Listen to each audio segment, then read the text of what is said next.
What's up, everybody? This is the Lazy Farmer. I'm back again. I love that opening song. I like it because it starts off with the tones from the old dial-up days and ends with the tones for the old dial-up days and the way OBS now. I'm going to see a little hiccup here. Something between OBS and YouTube, and this is all after the Windows update. So I'm running the new version of Windows 11, but something after that is causing an issue between OBS and YouTube. I've done everything I could. I even went and I mean I've got well the new internet that I have. I mean I've got 1.3 gig down.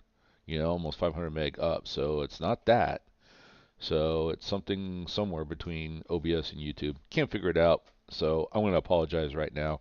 Sorry for the little hiccups, but they're going to be coming and going throughout the stream. I just want to get some streams done. So anyway, all right, I'm back again, and oh my gosh, I went like for 36 hours straight. Um, the event that we had at work was phenomenal. It went off without a hitch. Well, I can't say without a hitch. I mean, everything went off fine. But you know, we had some fans that were injured and some band members that were injured, and so I was doing a lot of first aid. And you can tell I'm tired. I can't even get the word first aid out. I got my cup of coffee. I'm good. Mm.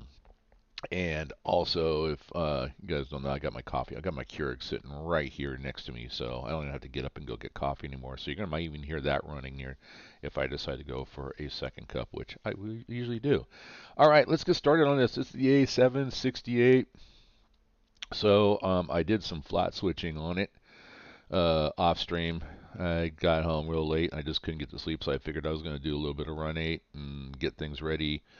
And I ended up finishing it. So it's parked, it's ready to go.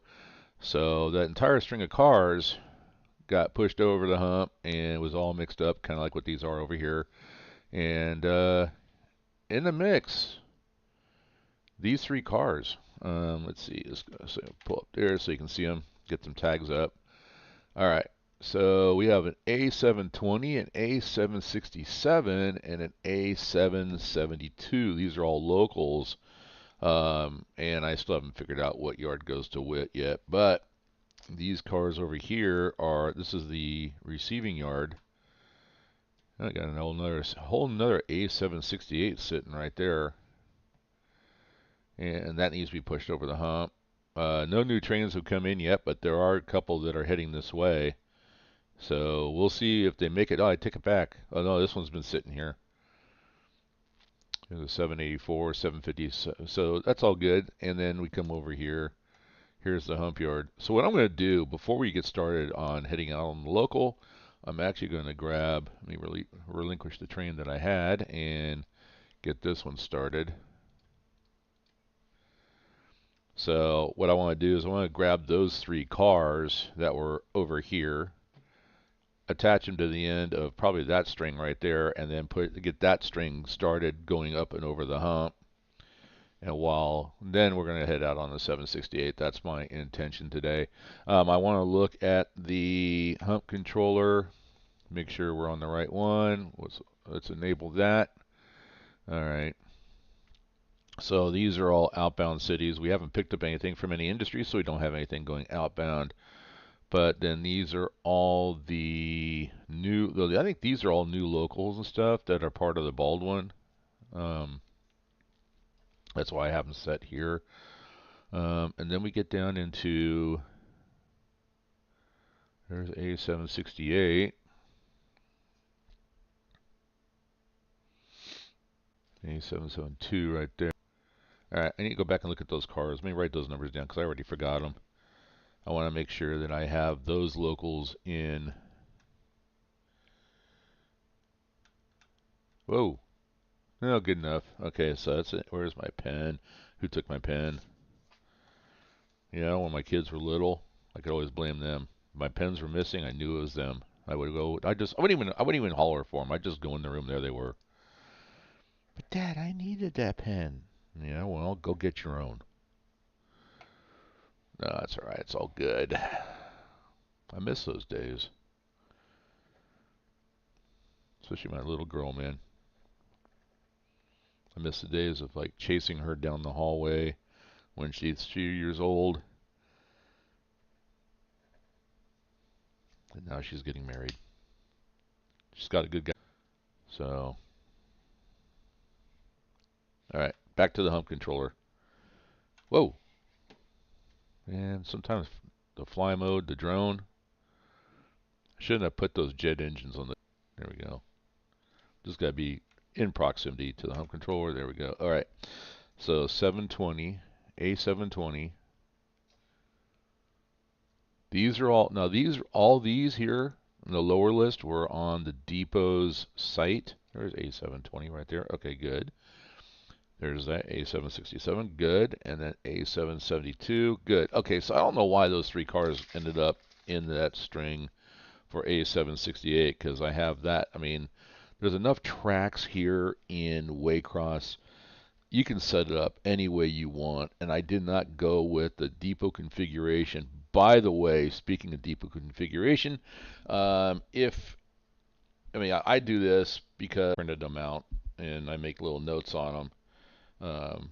But oh man, sorry, that's the other thing, guys. I'm dealing with a double ear infection again. If it's November, I have ear infections, and I've had that ever since I was a little kid. Um, oh man. So I got some antibiotics. I got some pain relief. I took the pain relief, but it's more not hurting, just like really itchy. And anyway, if you ever had an ear infection, you know what it's like. Each one, I guess, a little bit different, but yeah, this is just. Anyway, so Waycross is depot. This is the depot, the dispatcher screen. It is not a map. It is just representation. So this is not accurate. In fact, inside Run8, my personal preference would be to change it. They did. Now this is on because they're the ones that actually did the southeast area of for CSX, and they did a phenomenal job. Don't get me wrong, they did a phenomenal job, but I would change it. In other words, if we're leaving out a Rice Yard, and that's what this is. This is Rice Yard. You can see a Waycross Terminal, Rice Yard. Um, this is the north end. If this is heading out toward the A line this way, that button should be down here. If I just realized just tabbing through, it doesn't. There we go. Oh, all right. This is the north end of Rice Yard. So the bowl's here. Give you an idea. Here's the hump controller. The bowl right there, you can see. Bowl's this way. Here's the bowl. So this is the opposite end, the north end or the south end of Rice Yard. But if this is heading toward, the Thomasville sub and ultimately to Fitzgerald this way, then that button needs to be over here somewhere, on this side. So I'm into the map, and when you start to transport and you flip around, that's why I say this is not a map. Don't use it as a map. It gives you an idea of where you might be. But if you're looking for an actual map, then go to the Depot Plus or go to the Depot server, grab the map there, print it out, put it on their screen, whatever you need to do, and that's what you do. Sorry, coffee is important. All right, these guys are good. Ground here. We're going to pull these guys down, and we're going to go down all the way past here, and we're going to back in, grab those three cars back in, put them there, and we're going to push them over the hump. Let's get to work. Time to quit goofing off. First thing I need, I want the HUD up. That's huge. Other thing too is another. You know what? I didn't even look it up. I'm going to do this. Hang on. Let's see what it is. Because every time I come in here on a different day, it's raining. It's always raining here in Waycross, and so I changed the settings so that it is. Change the settings so that it's nice and sunny. Mostly because I was thinking, you guys, I don't care if it's raining or not. It's kind of cool, but maybe I thought for sunny, maybe it might be a better stream. So we're gonna go with that. You know what else I need? I grabbed it. Where'd it go? There it is. I need to grab my tablet. That's my monitor. Let's make some room.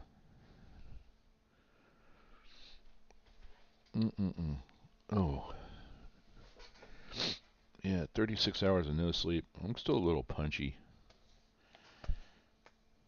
If I ever get around to actually, sleeping all the way through. My buddy Kerbo's doing the Star. I wish I could get Star Citizen to work. So, let's go here. I think I need a new processor. Is what it is. I think I just need a better processor. Oh, here we go. That. Cool. Okay, I got my monitor up. Hang on.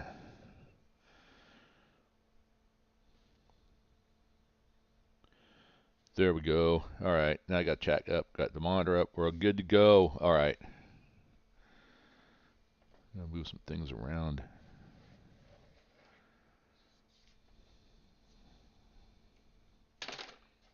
As I drop stuff on my keyboard. Ah, my keyboard's broken. No, I'm kidding. All right, here we go. Let's go have some fun. And SP Bob, if you're out there, man, how you doing? All right. I just took the brakes off. I'm not even into a notch yet. I'm just taking the brakes off, letting the momentum of the hill here bring the locos to me, and I'll jump on, and we're going to take it all the way down to the end. In the meantime, we don't need these.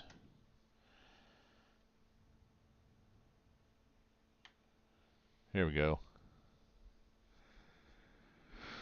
All right, let's be prepared to stop. Actually, we're going to be prepared to slow down. How about that?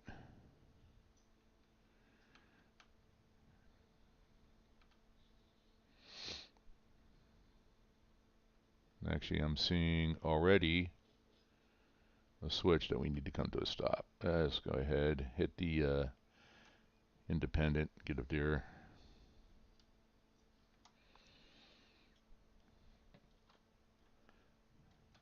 Oh, that's what I was going to do. I was going to look up Waycross, Georgia, see what the actual weather is there. I'm just curious, is it actually raining in Waycross?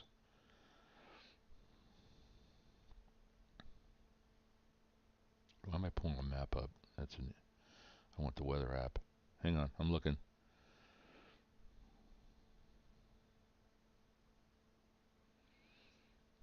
It's 42 degrees where my daughter lives. Wow. My son lives just about an hour south, so I know I don't have to look him up because I know it's the same weather here. Well, microclimates are different, but Waycross. Oh, that's not how you spell Waycross.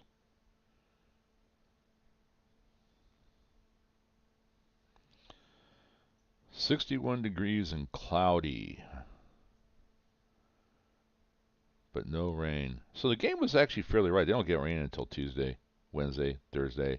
So it was right. There was no, but it was cloudy, but it was not raining. So okay, if it's cloudy, then I do have a cloudy. There we go. Cloudy instead of sunny. We're now cloudy. There we go. Accurate weather, and I like this in Run 8 too. When you change the weather, it doesn't change instantaneously. It slowly changes.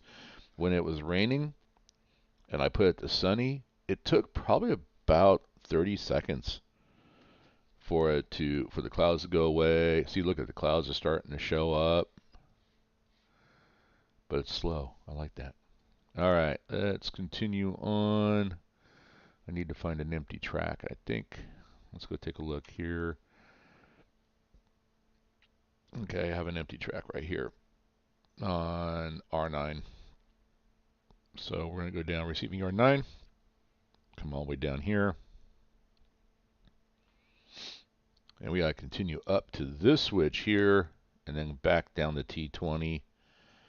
All the way down. We'll just take T20 down. And we'll continue on then down to the L20. Come on up and then I think they're on 6. And then we're going to come back the same route back. But then we're going to go in and we're going to connect to the back of this string right here that's on R12, R13, whatever that is right there, and R12, and push in. All right. All right, so let's get to work. All right, back to the...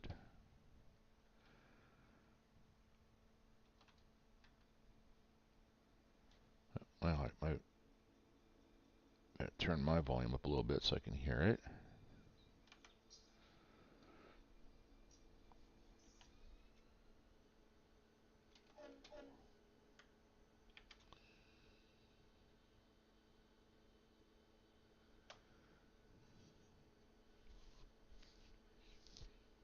I did some new enhancements as well too.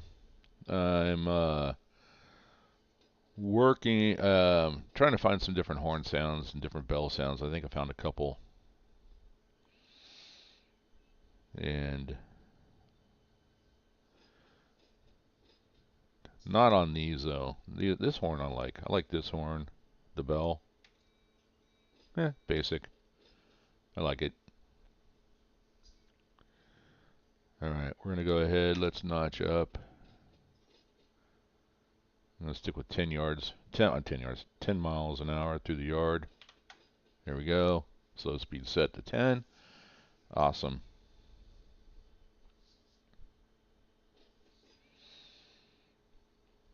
I'm here all day, guys, too. I don't know. I might be do this for a couple hours and take a break. I might be back. I am going to be back tonight, though. My daughter is traveling this weekend. She's still dealing with some stuff on her boyfriend's side of the or fiance. Oh, stop. Yeah, I hit the wrong button. There we go. All right. Flip that switch. We're going to do it professionally today, guys. This will work. Come down this track here. Either way. I wasn't really paying attention. I wanted to come this way, but it looks like I'm coming down. I'm over here now, so it looks like I'm going to still, but it's still going to work. Come down here. I just need to come all the way up. So, well, we'll get it figured out. Whoops. Get back on that. And I gotta set my camera up. I really need to. So many things I need. But I got a map. So in this case here, I'm looking at the actual map that came from the depot, and we look at what's on here as far as the dispatcher screen. It's pretty much the same, so it's good to go. I keep hitting. So we're gonna move on here. We're gonna cruise on down. Let's get back to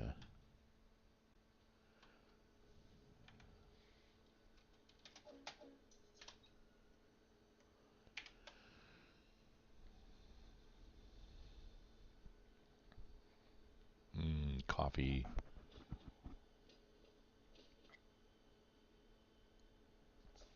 Wow. It must be chilly in this room. My coffee's already getting cold. I just made it.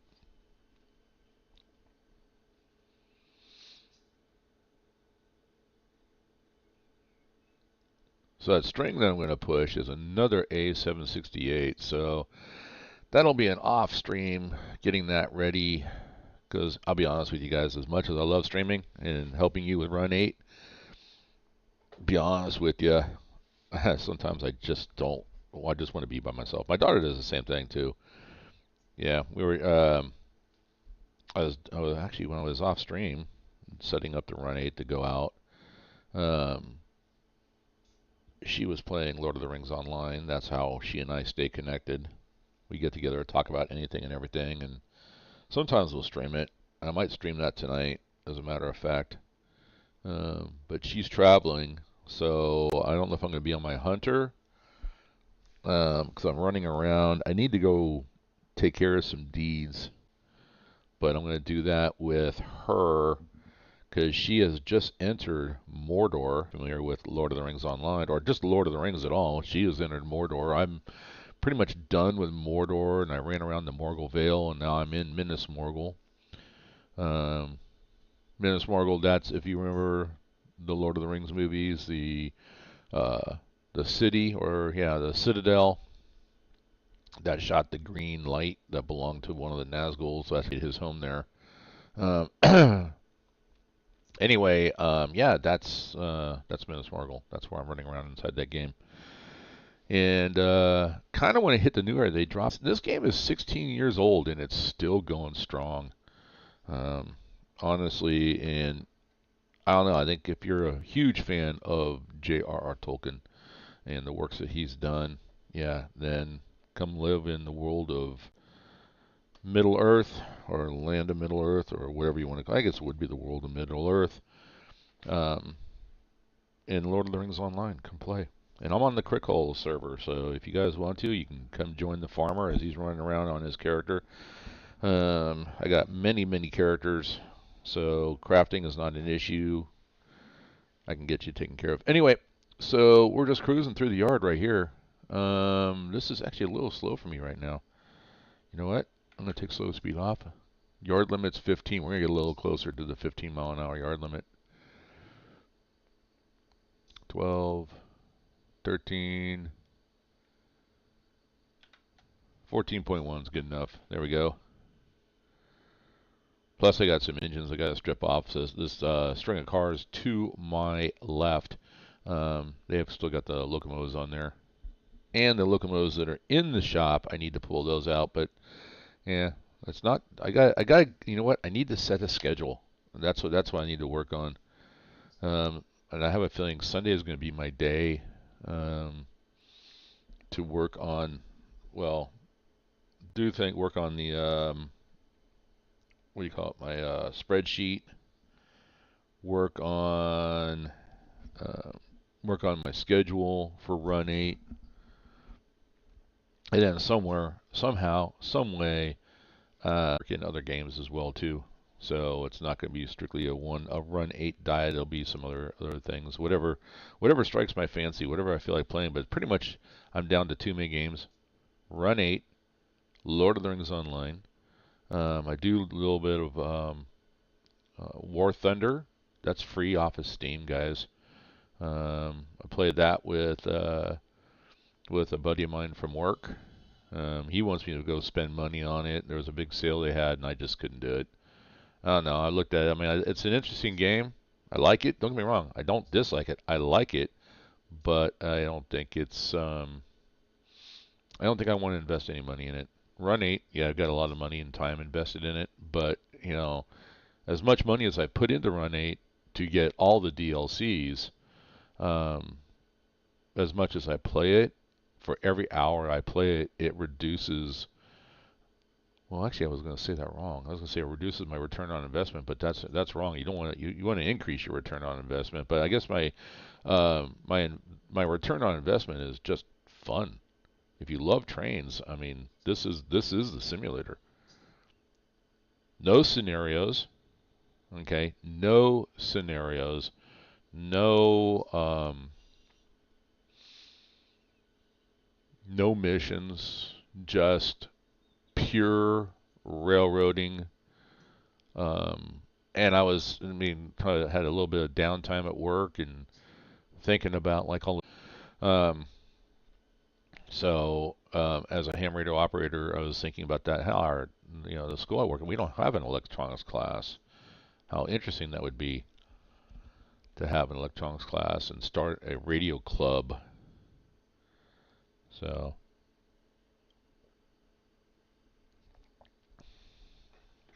hmm.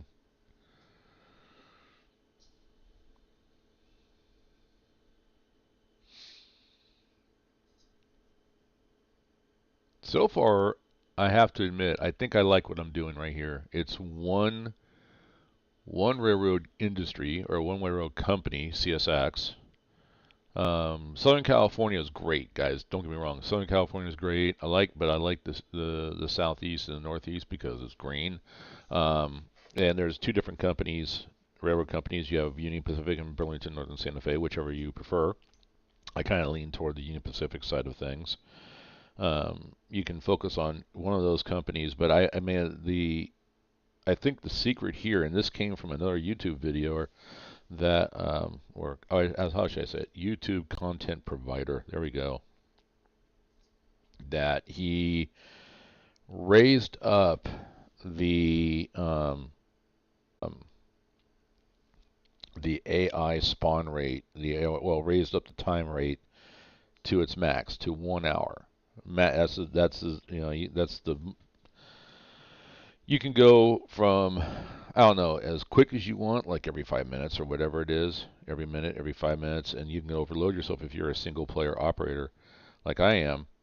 Or you can go to raise it to time frame to its maximum, which is 1 hour. So, you know, from between 55 minutes and to 1 hour, 60 minutes, right in that time frame, every hour, that there's going to be a train that's going to spawn. And so we don't know. I'm still working on that. That's part of when I say for this. Remember, I treat this as my model railroad.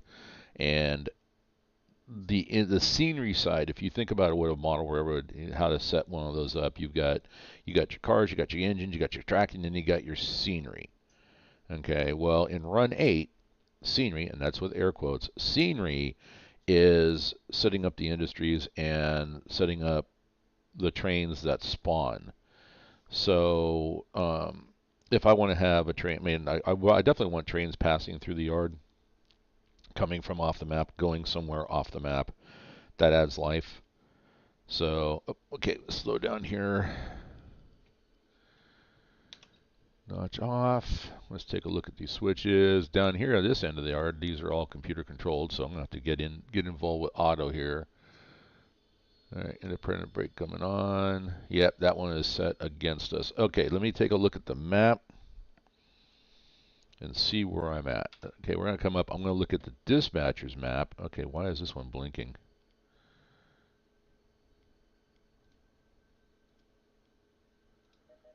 Why is that one blinking? Nowhere near that one. I don't want that one. That's that, Waycross, Georgia. I could actually even type that in. You know what? I'm going to Waycross up. Let's see. Let's get back on here. Let's see what it looks like. We're going to do this.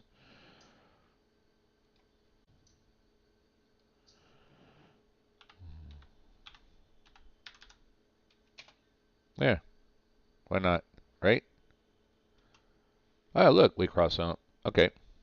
So that tells me what I can do. I mean, you can put in there whatever you want. What's up, Frozo? Well, I am playing Run 8. Run 8 Train Simulator. I thought maybe I'll have to go back and take a look at it. I thought I had that set. I know it's set in the title. Run 8 CSX. I'm on the southeast corridor. CSX. We're in the Waycross terminal here. That's what we're looking at here on the dispatcher screen. And I have the 4 DLCs for this area. There's so many more DLCs. There are not there are no steam trains in this simulator. This is simulating the late 1990s to early 2000 era of railroading inside the United States. So, like I said, the CSX area, this particular one is in southeast. That would be Georgia, Florida area of the country. Run 8 also has Southern California. That's probably the largest map if you have all the DLCs. And then there's Northeast. So it gives you Selkirk and the Mohawk subdivisions, which is like New Jersey, New York area. And then there's the new subdivision, which is Sierra Mountains from Sacramento to Reno. There it is. That's it. So, thank you. But unfortunately, yeah, there's no Steam. I would love Steam. Steam would be fun, but it's not the era that this simulator. Now, the simulator itself, I'll be honest with you. I always say this. You look at the graphics out here, it's not the best. Okay, but that's not where they focused. They focused on the physics behind the trains. They focused on the trains and the physics on it. So yeah, in railroading, nothing is done fast. All right, I want to come down here. I'm going to click on that. We're going to get this error here because I'm dealing with the automatic dispatcher. And since I'm right here, I want to right click on that, turn it blue, right click again. Well, right click, left click, right click is what it is. And then we come out and we can see that on these computer controlled switches, we can see them move. All right, so we're going to pull forward, F11, we're going to jump on. I'm playing keyboard. There is a rail driver that you can get.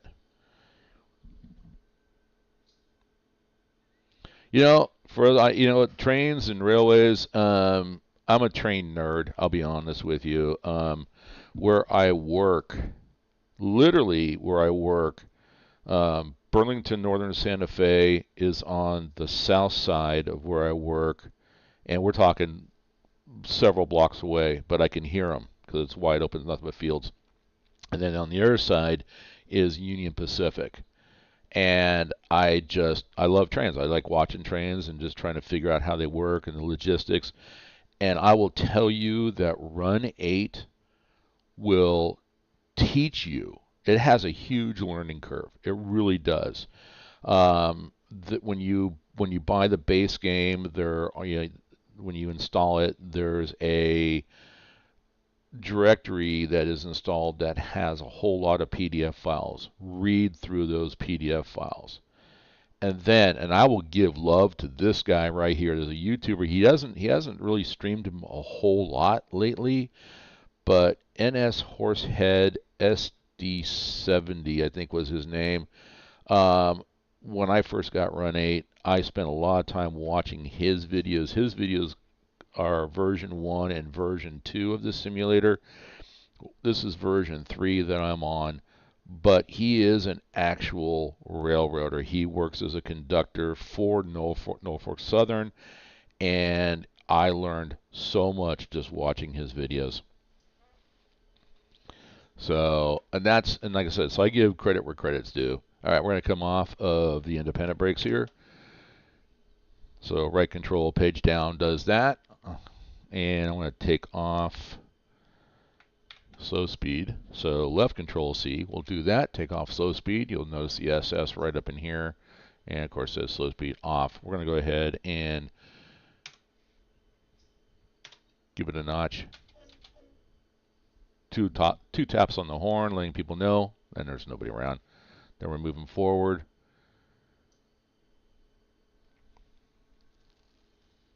All right, and we got another switch that is set against us, so we're going to go ahead and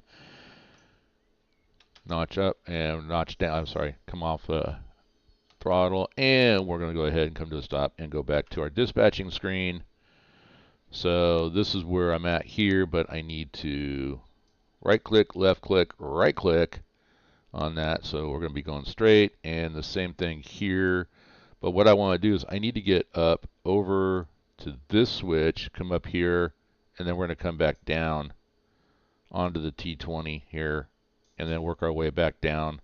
And when we don't have these little blocks down here, that tells me these switches are manual throws. So I need to make sure that we can go this way down to the L20, and we're going to come back up into the L6 for our ladder, or locals, not L ladder. I'm sorry, L is local in this yard here. And we're going to come up the ladder down to the L6, pick up those 3 cars, come back, and we're going to push the string of cars up and over the hump yard. So what we're going to do, Froza, is on this simulator, this is a hump yard. You're going to see it here in a few hours. No, I'm kidding. All right, let's move forward. Come off the brakes. I notched up. Meanwhile, I've got the local ready to go out. So once we get this hump, once we get this string of cars to go up and over the hump yard, we're going to take the local out, and we're going to go to an area. This is an area I'm not familiar. I live in Central California. Okay, we're good here. This one is set with us, so I've come off the throttle here a little bit. I'm just going to coast. And of course, this next one I need to come to us on the Independence again.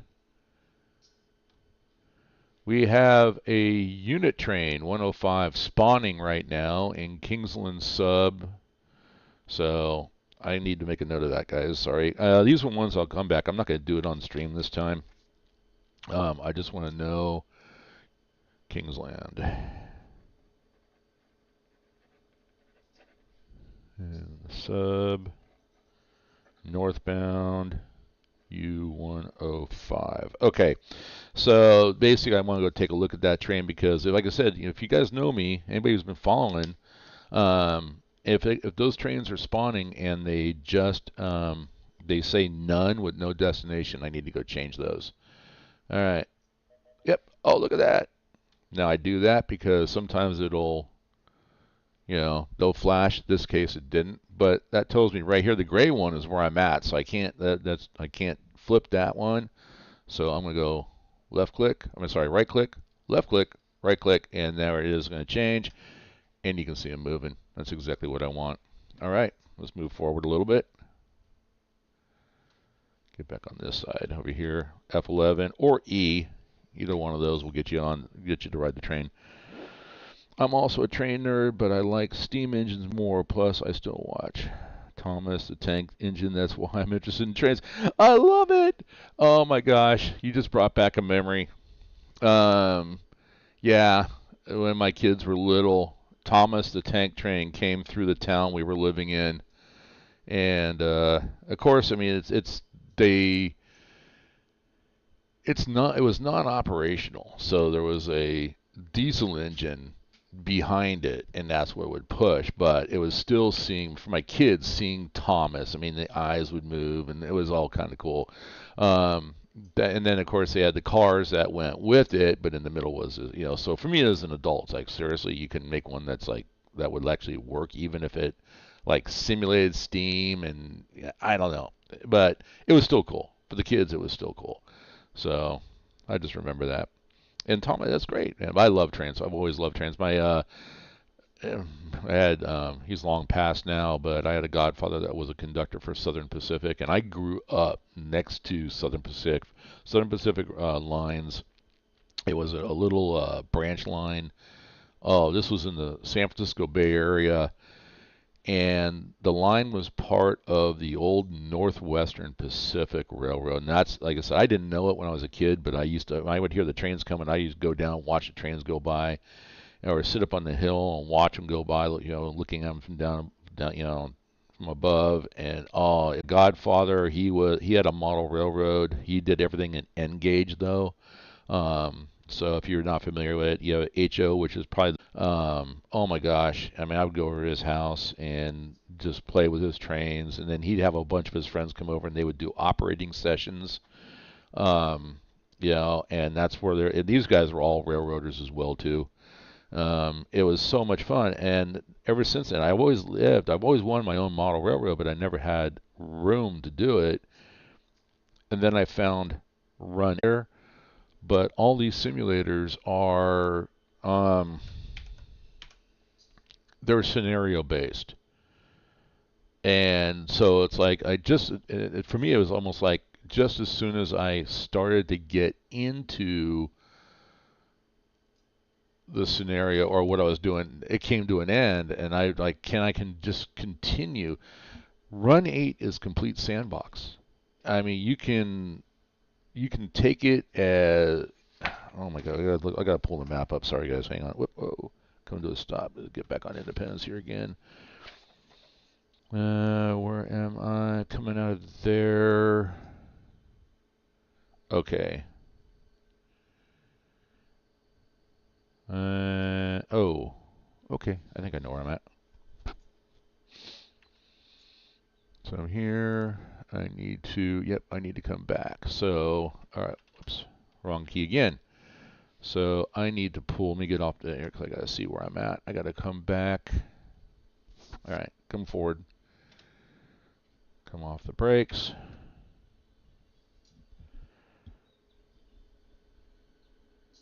You can also race trains.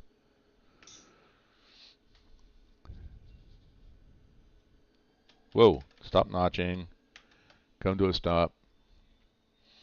You can also race trains. Do you have Train Simulator?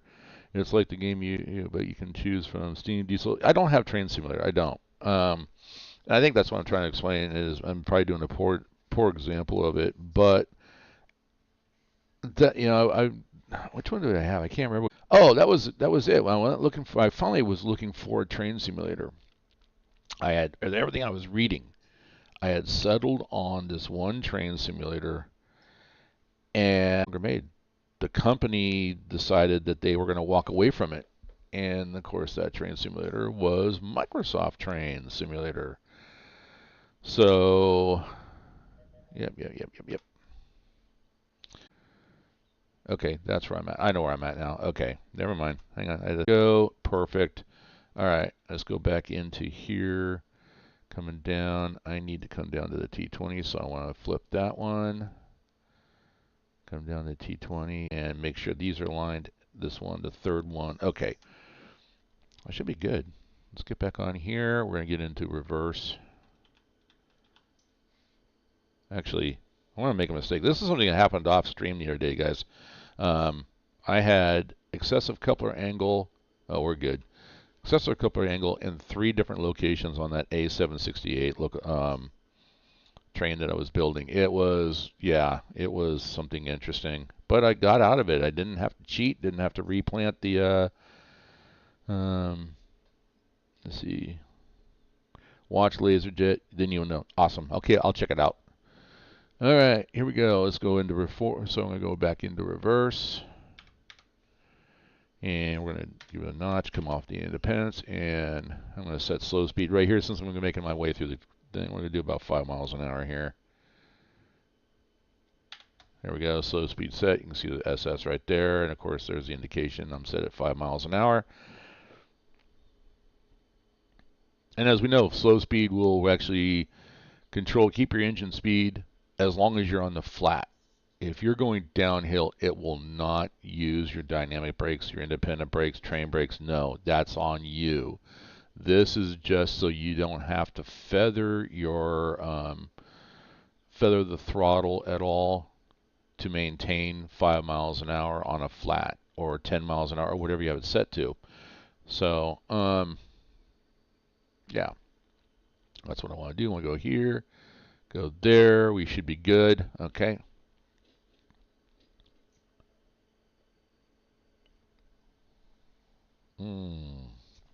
Man, my coffee got cold real quick.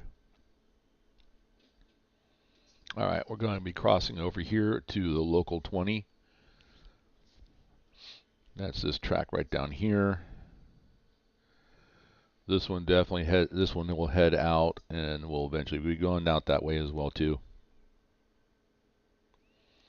You know what famous stream trains do I know? You know what? In this area here, and I've got somebody that actually will show up.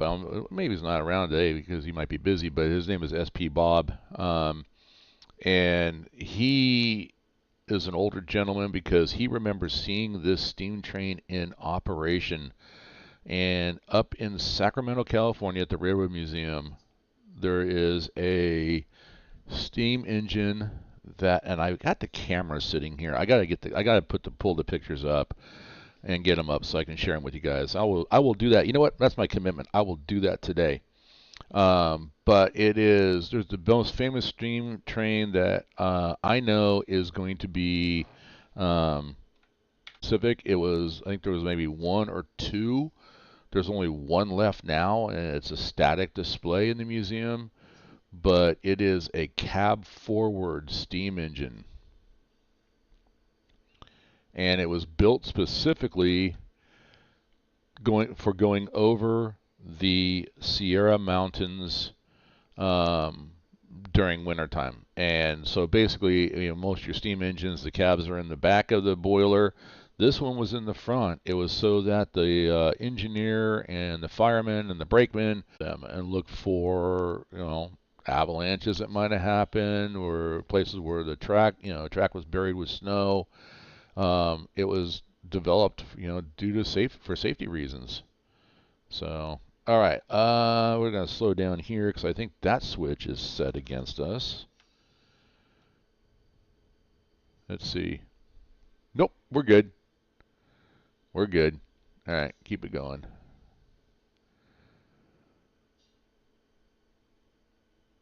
So, and then they have another one. Okay, here's the first of the manual switches that I need. Make sure it looks like we're good to go. That's green.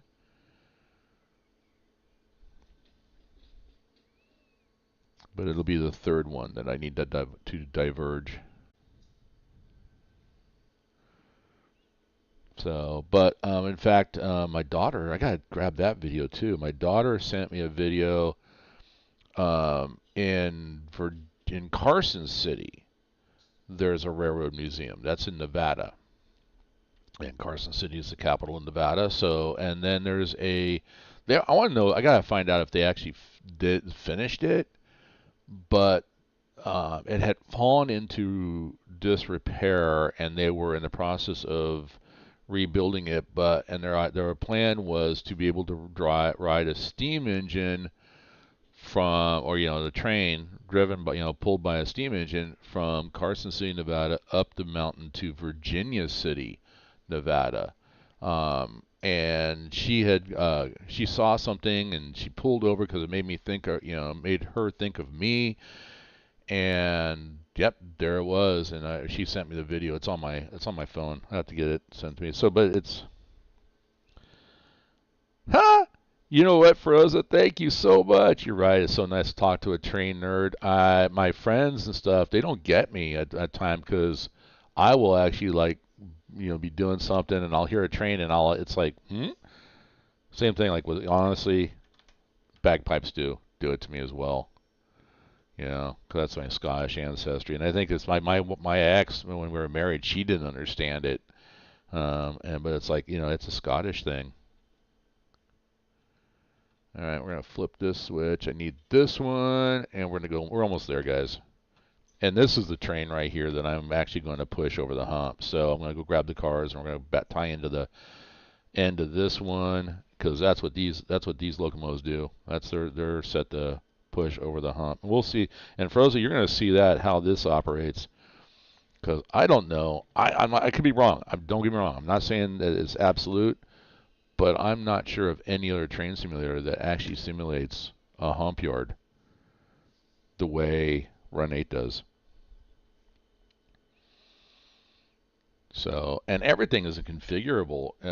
Even if I wanted to create a new local, whether it's out of here in Waycross or any of the other, I can actually create a new local, name it like, L125. Actually, this is an idea. I never even thought about this one, and I was reading some through the forums, and there's another person that plays. I'm sorry, let me back up a second. The forums on the Depot website. So he gets on the forum. He goes on the forums, and I was reading through that stuff, and he was saying that he's in the process of changing everything here, because these are local numbers that were back in the late 1990s, early 2000s. Those numbers have changed. CSX has road train numbers, everything, and how they're designated, how they're tagged. He's changing them all over to modern day tags, so it coincides with what's happening today in modern times. That's how configurable one Run8 is. That you can do something like that. You can change the tags out. And change it out so that when you use auto, which is the automatic dispatcher, like the train that you'll be seeing here in a minute that I'm going to be taking out and running as a local, that particular train, by the tag number, the auto will know which tracks, or is supposed to know, and once again, air quotes, is supposed to know which tracks to send me down to get me to my destination. So, and then working industries along the way, which means we'll have to be grabbing mainline authority, so no other trains we're going to be blocking the main line. So, all right. And once again, I don't know what's going on with OBS. On my end here, OBS is saying it's solid, but something between OBS and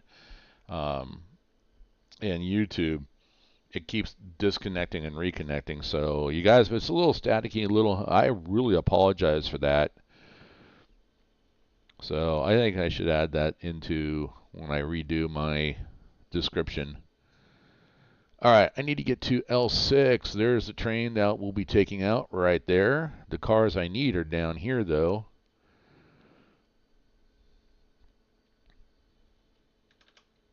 Coming off the notch. Let's make sure I have my switches. So we're hitting the independent brake, bringing this particular set of locomotives. All right, so it looks good. I got a red and I got a red. So I will be coming down this way coming up, but I want to make sure that my switch up here, which I can tell is green. So now I'm going to go play conductor. Come down here, come on up. All right, we're good, we're good, we're good. All the way good. This one up here is red, but I'm going to leave that one red. I need this one because I need to go down this string right. So, Froza, if you're still here hanging with me, let me show you something real quick. This is the left control F1. This screen here is called the Train Maker Upper. So Amtrak is the passenger train service or system. Yeah, I guess it's the company. They have track rights all over the United States. So these are all the cars that you get with Amtrak. But we can do freight locals. So this entire list, I'm just going right down. These are all the different locomotives that you get. So we have SD70 Aces with Union Pacific liveries, Run8 livery, Norfolk Southern livery, Kansas City Southern, CSX, Burlington Northern Santa Fe. Then we get into the ES44 DC, personal favorite. This one it just says Run8 ES44 DC. That's probably going to be the Run8 livery. Then we have some SD45s, Dash 2s, SD40T tunnel motors, Union Pacific, Sun Pacific, Run8, Denver Rio Grande liveries. So lots and lots. SD40s, GP40s, some Dash 9s, the C44 9W. Those are the lot of stuff. Freight cars, same thing. Lots of freight cars. We can even narrow it down. Here we got auto racks, open hoppers, piggybacks, refrigerators, tank cars, well cars. So the only other one I'm going to show you this is caboose. This is the one pack that I don't have for cabooses, which are pretty much nowadays used as shoving platforms. So I leave this exactly the way it is because I'm going to show you that if you have the DLC, it's going to be in light blue. If you don't have the DLC, then it's going to be grayed out. So that's why I don't have those. So I can still call them up. I can bring it over. I can add it. I can say, okay, I want this to be a place to train. You look over here, and that's your generic. It's a box car with a Run8 livery. So that's what it looks like. But this is what it looks like to us, but in the game it represents or in the simulator, I'm not going to call it a game, it's a simulator. In the simulator, it represents a caboose. It would be the same thing when you buy the base game, whether it's a well car, a tank car, a gondola, anything like that, it's going to look like this, but the game is going to treat it like a tank car. It's going to treat it like a box car. It's going to treat it like a gondola. Whatever the industry needs, that's what it's going to treat it as. So we're going to get rid of that. We don't need that, though. All right, we got here. No, see, that's the thing. The UP 4449, that's a steam engine. There are no steam engines in here. So, awesome, you're still there. Okay. No. So, unfortunately, yeah. And that's the one thing. Now, that is something that I'm going to say. And I don't know why they haven't done this. I need more coffee, guys. And I was more or less thinking of this not so much as far as making steam engines or making different cars, because that's pretty much, like I said, for the era. Well, actually, you know what? I can't say that because modern days, guys, there's a Challenger running around making he's appearing in different cities. Union Pacific is actually running it. So, sorry. Ow.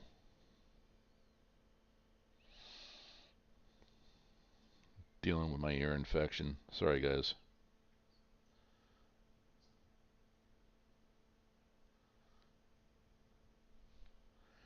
Yeah, it doesn't hurt. It just itches. Ugh.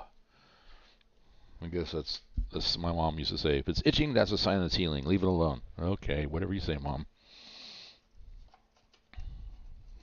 She's long dead, and she's still nagging me from heaven. Love her to death. Miss her. All right. Anyway, back to this. Where were we at? Okay, so we are. So that's that thing with Run8. So when you buy Run8, the base game, it gives you, I think it's like 220 miles of mainline, and there's plenty of industries to work. So It gives you a lot. It goes from Needles, California to Barthing. You get to do hump trains there, and then over to down the Mojave side. So there's locals out there. A lot of work to do. And honestly, I'm just the kind of person I got into this, and yeah, I bought it. I bought the base game. I figure, okay, $50, I'll get the base game. No big deal. If I don't like it, oh well. And when I started playing it and realizing, the physics are legit. Yeah, the physics are legit. I mean, I did not know what I was doing when I first started, and I don't want to go this fast. I mean, track speed is 15 miles an hour inside the yard. That's all right. But anyway, yeah. So physics being legit, I jumped in a train. I spawned one in. I figured out how to do that. I spawned it in Needles, and I figured I was going to take it from Needles to Barstow. And I don't think I got very far out in a coupler. So figured out. I mean, and that's my motto. I just realized that's going to be my motto now from now on is um, I make the mistakes so you don't have to. That's going to be my motto. So I made a mistake. Yeah, I broke a coupler. Um, and I thought, I don't know, I was struggling. I was like pulling this long train out of Needles, which is pretty much all uphill, heading for Barstow, and it was, yeah, I'm like, why is this thing? I can't get it going. I can't get it go much faster than 5 miles an hour. Why is this going so slow? And yeah, all of a sudden it took off and I started going really fast. I said, oh man, whatever it is, I figured it out. I'm doing good. And then I figured, okay, let me go throw open the drone here. I want to look at my train run and realized half my train was missing. Found it rolling backwards. So I did not set anything up right. And yeah, it was a fiasco. And the way I figured out of that, making that mistake, I figured out that I needed to start all my locomotives, and I needed to connect them, and I needed to, to make sure that the MU cables, the multi-unit cables were connected, and that all the brakes were set, and that the entire train was aired up, and yeah, there was so that from that one mistake I learned. So there's an automatic way of doing things.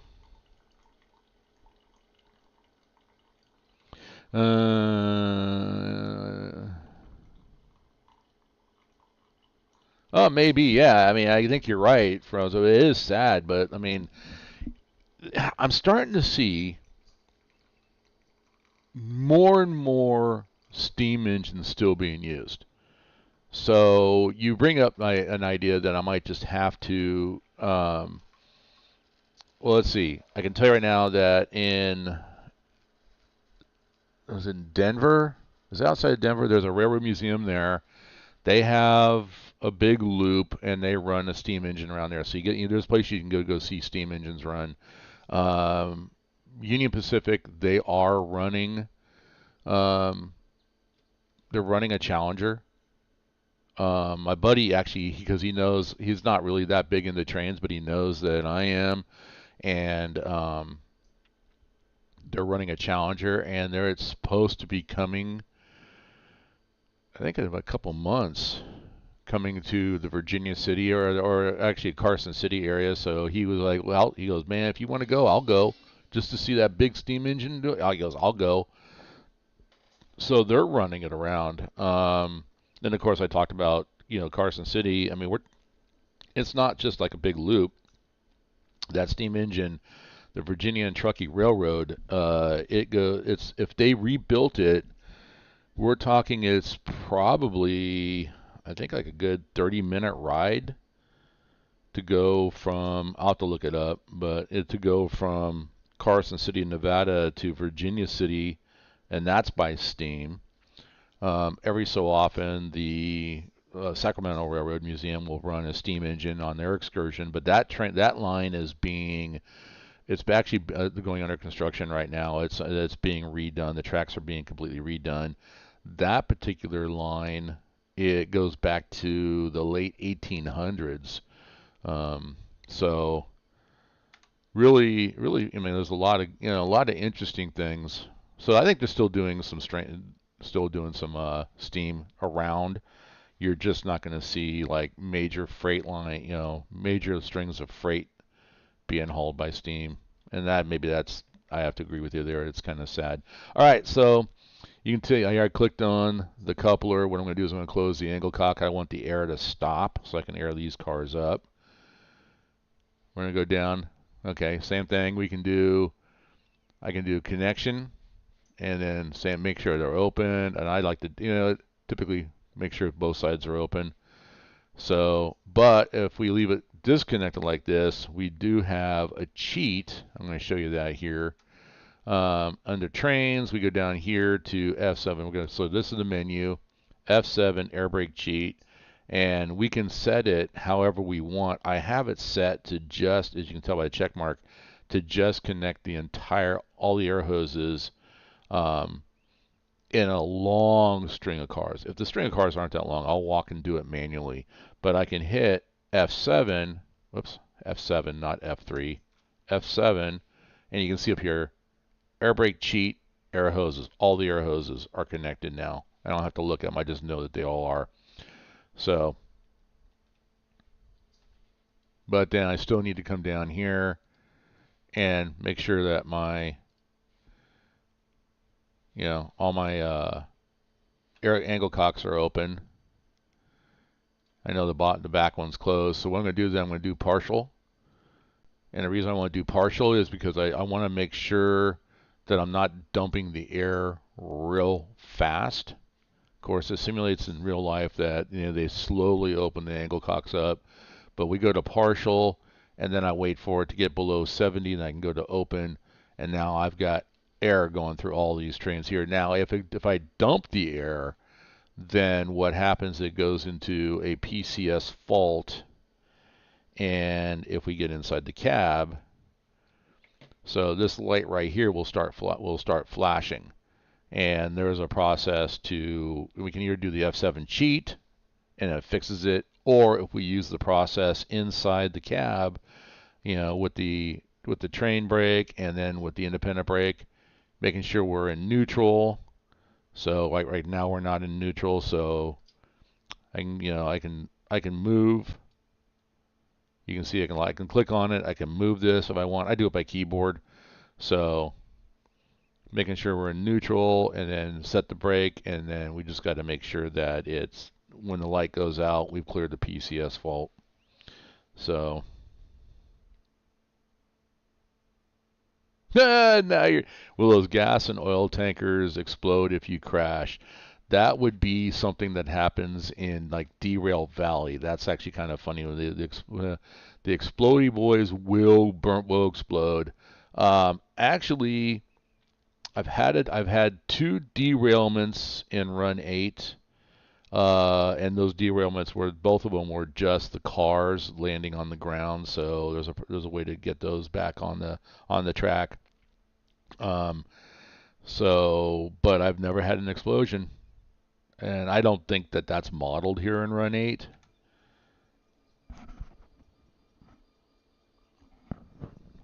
So, like I was saying, that what they've modeled here in this, it's about real operations and the actual physics of a train, and you'll see it. You'll start to know, especially like when I start pulling this one out, it's going to be slow because most of these cars are actually loaded. All right, we're going to go forward.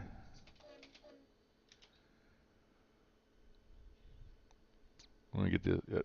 All right, let's get some. I forgot to take the handbrakes off. So I just hit F5. That takes the handbrakes off. But if we look at. All right, so if we look at the tanker cars here, when they're red, that's a loaded car. If it's green, it's an unloaded car, and if it's either orange or yellow, it's a partially loaded car, and of course, if it's yellow, it's, you know, not as loaded as if it were orange, and of course red. So these are all loaded. So this is going to be, when we go out with, it's 2 horsepower per ton with those 2 locomotives that I have. That it's going to be slow. Fortunately, this area of the country it's got some hills and stuff, but it's not mountainous. So here's what you can say: green car tags. So yellow yellow box cars. Looking at the yellow box car there. So green, these are all empty box cars. So we're going to be going to this one. This is all one local, goes to one company. There is a couple stops we're going to be making on the way there, but all this goes to one company. And then the flat switching I did was to gather everything all together. So, and then this company is not represented. That's why I keep saying that this is not a map, because the dispatcher screen will not show you the industries. That's where the maps from the Depot Plus come in handy.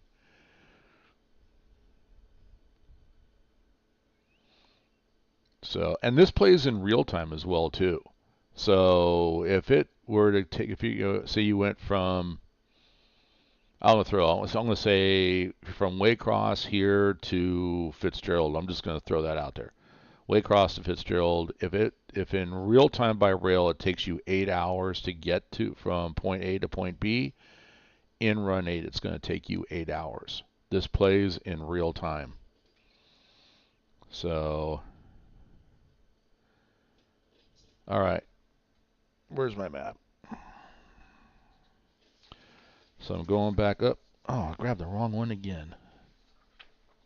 Okay, so I'm going back up the L20.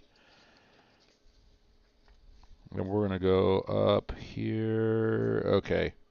1, 2, 3. And then, so really the first computer controlled switch that I come to.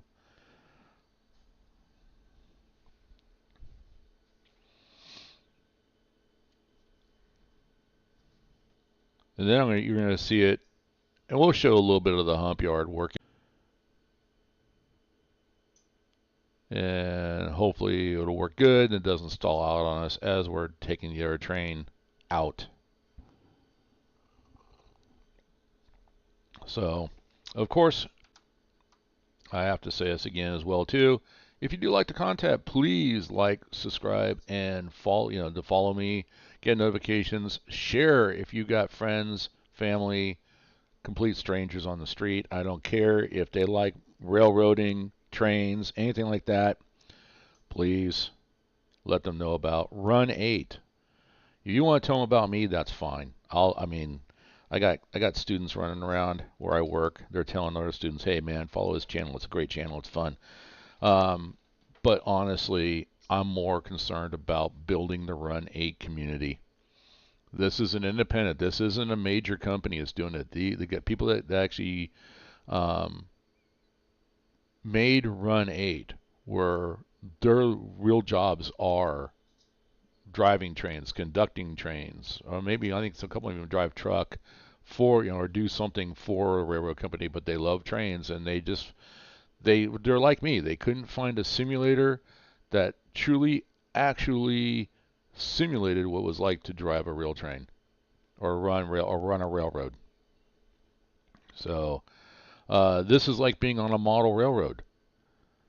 This is, if you have that's why I call it my virtual model railroad. So what am I going to work on today? Well, today I'm going to work on clearing out, making sure that I've got open tracks. I got at least 2 trains, maybe 3 trains coming down here into Waycross. I need to have room for them. They're out there. So they modeled. That's what their focus is modeling the actual what it's like. It's not. I think the other ones. That's the only ones that got me is that they spend a lot of time making it pretty and not making it absolutely realistic.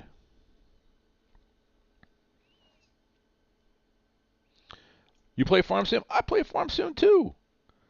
I love Farm Sim. I haven't been on there ever since I found Run8 though. I have to admit I have not been on Farm Sim since I found Run8. But and then the other thing too, when they came out with the latest Farm Sim, my favorite map for Farming Simulator was Saxony. I love that map. It had some good big fields. It had production. Um, and I don't know, whoever came up with that map. Well, that was when it first came out for Farm Sim 17.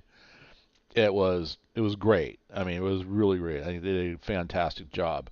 Um, but when it went to Farm Sim 19, well, they redid it, but it was kind of it's like they did it in a hurry, is what I would have to say.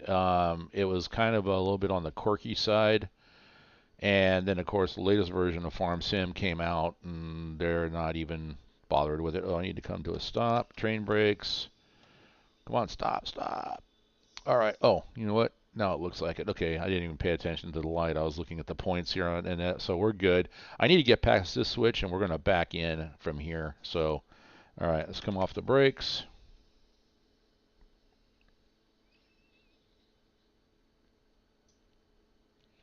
And I don't know if you guys can see it right down here. I got the distance counter. I'm going to use the distance counter real briefly as soon as I clear the points here. All right, so this train right now with the engines and the three cars I have, we're a little bit about 300 feet. So this is the way. Set the distance counter. Don't have to keep an eye on it. Come off the accelerator. Notch back down to 0. We got about 40 feet left. I'm going to start my braking. Get about 10 pounds of reduction on.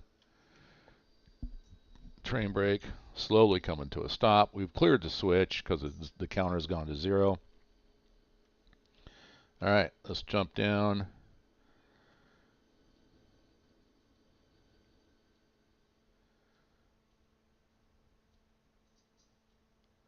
All right. Hey, Otto, I want this switch. Let's get a little closer. Okay. You can't have it. All right, so I should be like right here. So right click, left click it until you come back in and look. But yep, there it is. We're lined up here. Let's come down and check this one. Make sure we should be lined up into here. Oh, we're not. I'm glad I checked. All right, so that's going to be this one. So right click, right click. Straight in. Awesome, no divergence. All right, so let's go ahead, and we're going to get onto the back end of this car here. And this is something where they simulated as well too. If you can tell me I can't get on this. There we go. Wasn't close enough. So if you connect too fast, you could damage the couplers, and then if you start to pull the train out, it could actually break a coupler down the road. So interesting little simulation there. So you want to connect between actually no faster than 5 miles an hour is what I've seen, what I've read. I personally like anywhere between 1 to 3 miles an hour. So that's just to make sure that I don't damage the coupler. All right, so we're going to go ahead and a little 3 blasts on the horn to make sure we're back, let people know we're backing up. All right, and we're going to go ahead and go into notch, come off the brakes. We don't have that far to go, so I am going to go ahead, slow speed, right about 3 miles an hour. Oop, I've turned it off. There we go. Well, we'll slow it down. We'll do it that way. So we're under 5. That's good.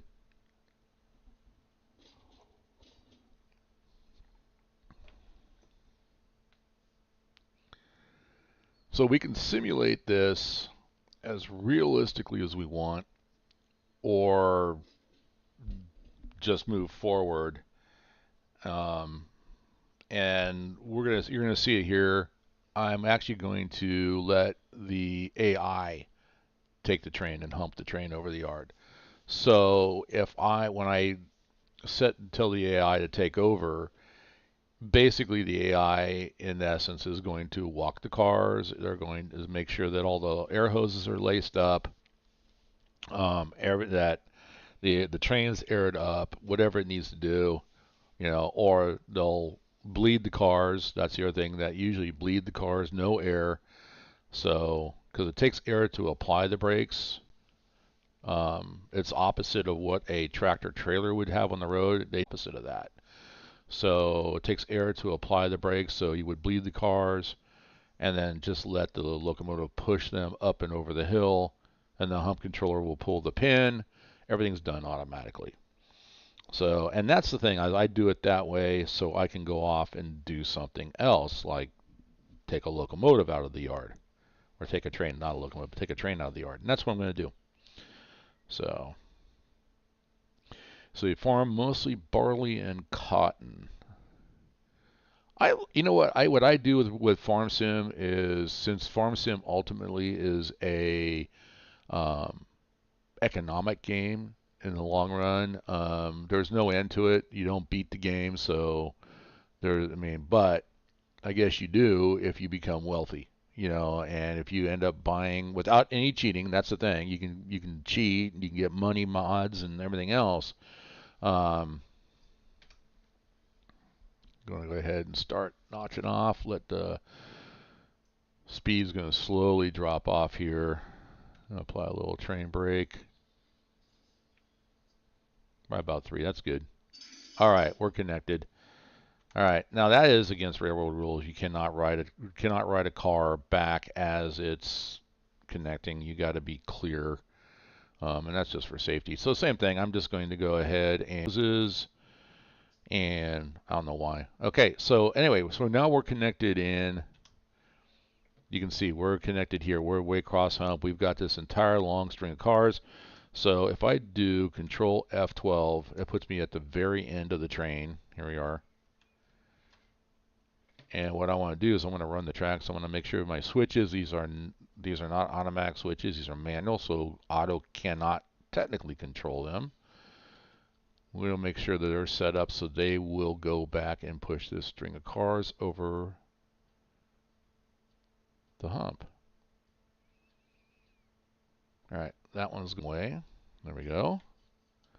Because the AI will be, if the switches are set wrong, the AI will actually stop the train. And then you'll be left wondering, why is he not going? Well, he's not going because you didn't set the switches right. Okay, this one's going straight, this one's going straight. This is, okay, we're perfect. So we're going to run up. And this side over here, yeah, this side doesn't work. That's why there's a sign here. These guys are standing here figuring out what to do next, because not only is this broken, but they sunk their truck in the mud. So, welcome to Georgia.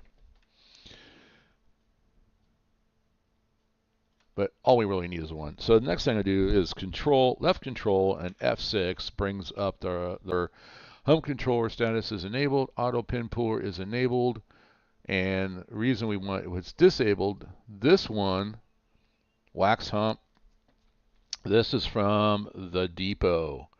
And so if there's any changes, everything is too. That's why I started to say earlier, I want our hump. I'm the Lazy Farmer. My name's Kurt H.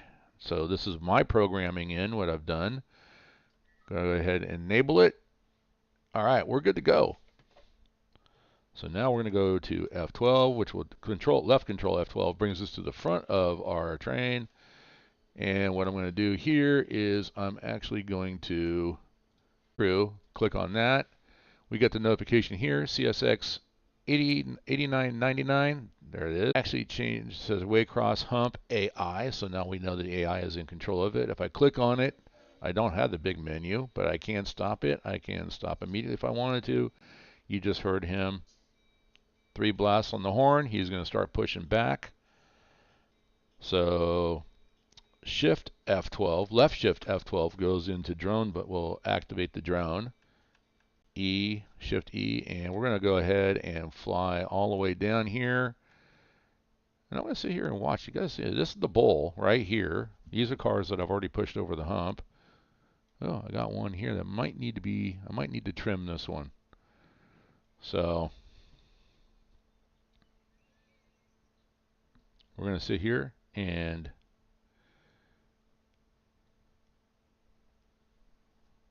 I'm debating. I'm running an argument in my head right now.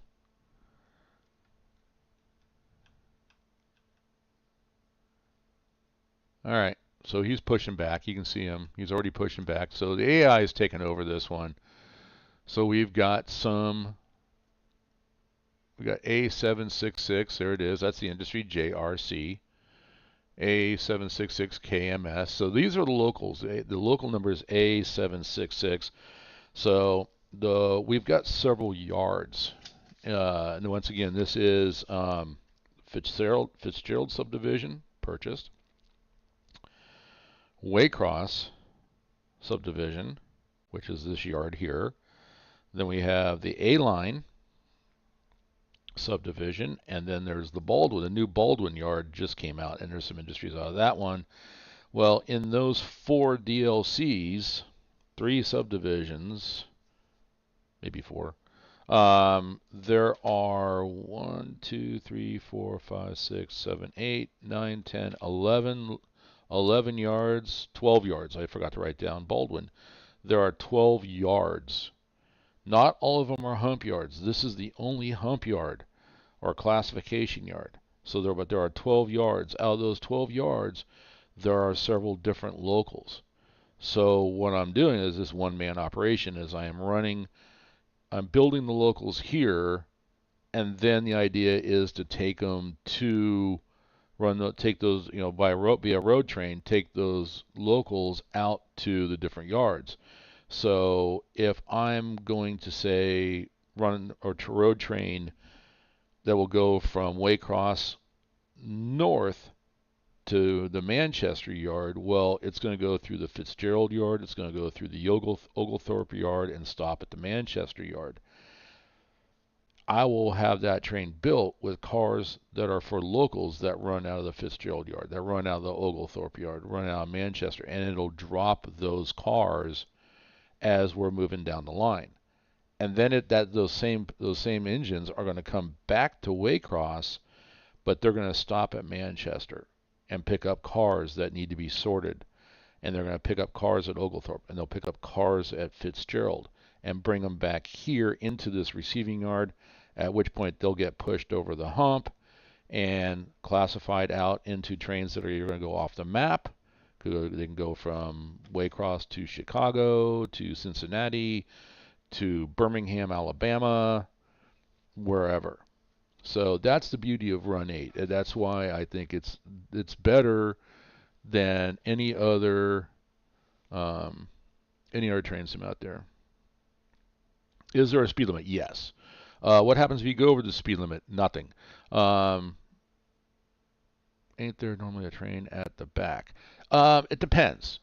So first thing, is there a speed limit? Yes, there is a speed limit. You know what? You're making me do this. Basically, for when you're out on the road and what the different lights mean. And so if you see like a green signal, that's track speed. The track speed for freight is up to 70 miles an hour. Then you have what's called you have a limited speed. Well, if you get an approach, it would be a yellow over a green, as an example. That's 45 miles an hour. So if you're doing 70 and you see a signal coming up that is, approach limited, you got to drop your speed down to 45. And limited clear, red over green, that's 45. And then you've got approach medium, that's 30. So there are different speed limits based upon the type of signals that you're going to see. The rule that I use, every train company's different. So I'm not saying CSX does it this way. What I've learned about Union Pacific is, because Union Pacific's in my area, is that if your signal says you're supposed to drop from track speed down to 45, you need to do that and get your train down to 45 before the front of your lead locomotive hits that signal.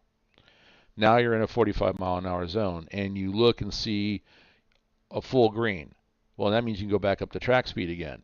you cannot go back up to track speed until the end of the very last car or locomotive passes that signal. That's how I operate.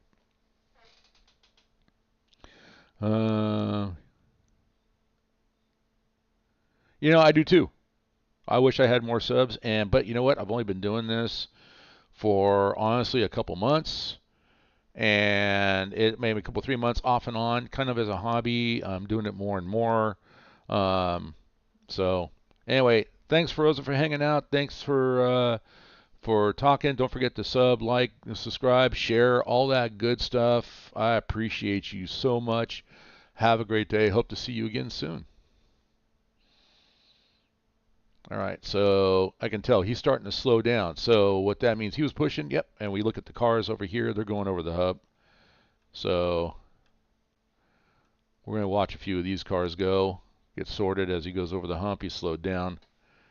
So what I'm going to do at this point here, I'm going to need, you know what, coffee you don't buy, you just rent, just like beer. I need to go get rid of the coffee that I just rented. So I'm going to sit here and we'll let you guys watch the cars go over the hump, get sorted. I'll be back in just a moment.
All right, folks, I am back. Watching the thing here. We got Waycross train spot. I have a lot of memories of Rice Yard during the days of Seabrook coastline. My grandfather would work in. Oh, your grandfather worked in a tower. That's awesome. Yeah, 70s, 80s. That's about the time. I think I might have been like early 70s or late 60s. I'm starting to date myself. My godfather to a yard. Um, and I'm trying to think because he lived in Hayward, California, and I'm trying to think of where he took me because I don't. I mean, I it's so long that but the memory was him saying, "Yeah, they're banging cars," and I remember cars rolling on their own.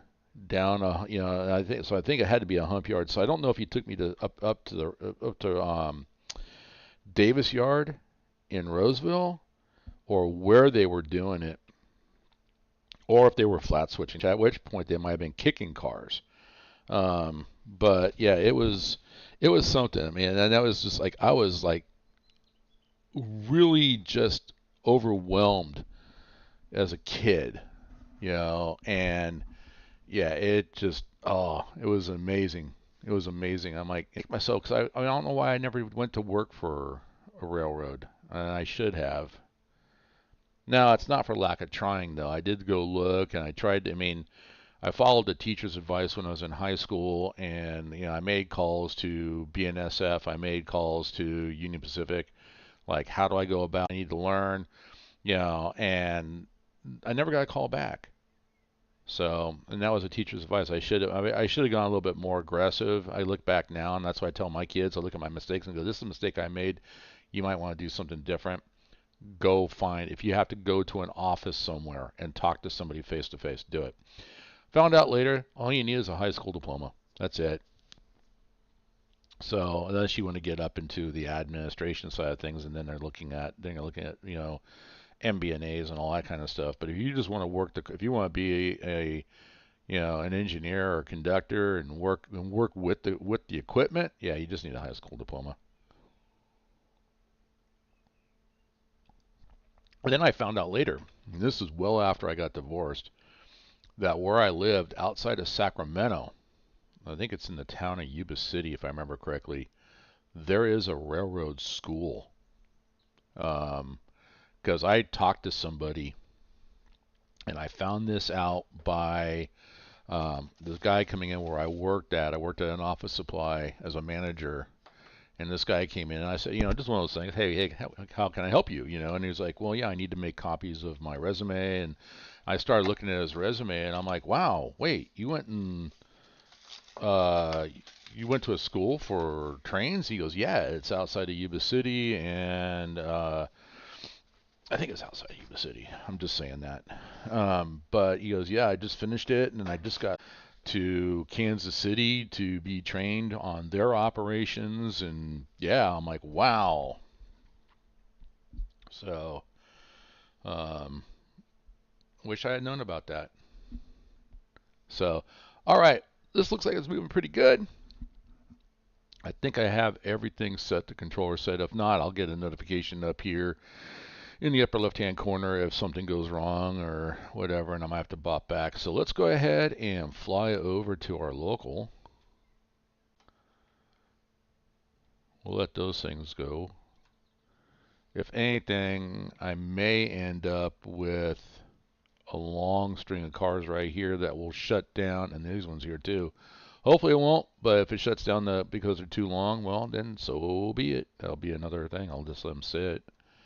All right, let's go ahead and I'm going to do it real quick. I haven't done this in a while. Go to World, Farmer, and save. Boom. So, all right, what's on my thing? There we go. Okay, let's get down here.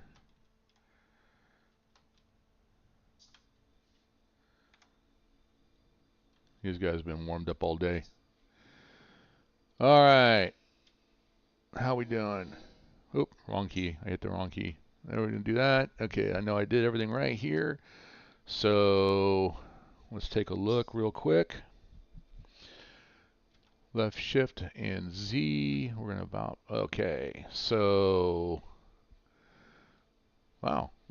So what this is it's a representation. The two dots are our locomotives, and of course the lower bar is the air through the cars. The upper bar is the pressure on our couplers.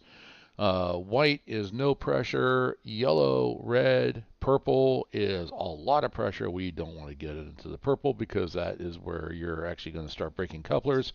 And then it goes the other way to green, blue, dark blue. That's if you're pressing or pushing in on your couplers. So especially if you're running. I think Froza had asked the question, isn't there usually a train or a locomotive on the back? That all depends on the train, the length of the train, how heavy the train is, And you know, the lot of it is also too, if you're going up over mountains or a very steep terrain, you might have, you know, some helper units or pushers on the back you want to use. So, all right, let's go ahead, and first thing I'm going to do is I'm going to go ahead and release all my brakes.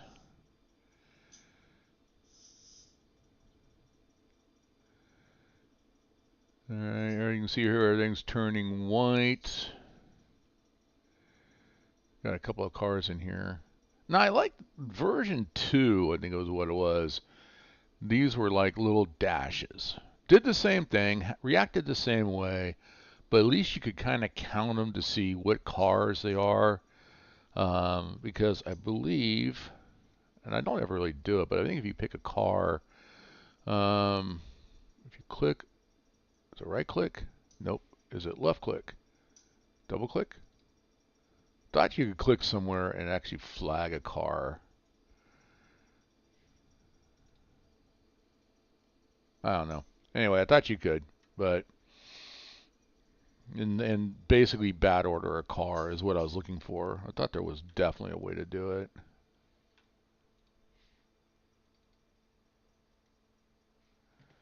Yeah.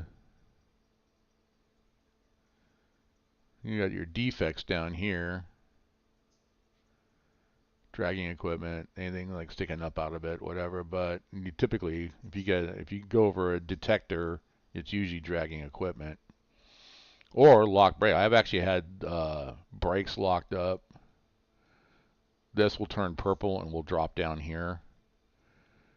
All right. So, but I got a couple of cars that are not releasing their brakes all the way.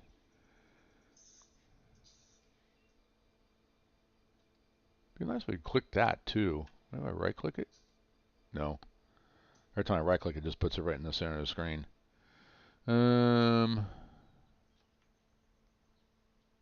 Yeah. That's the only thing. But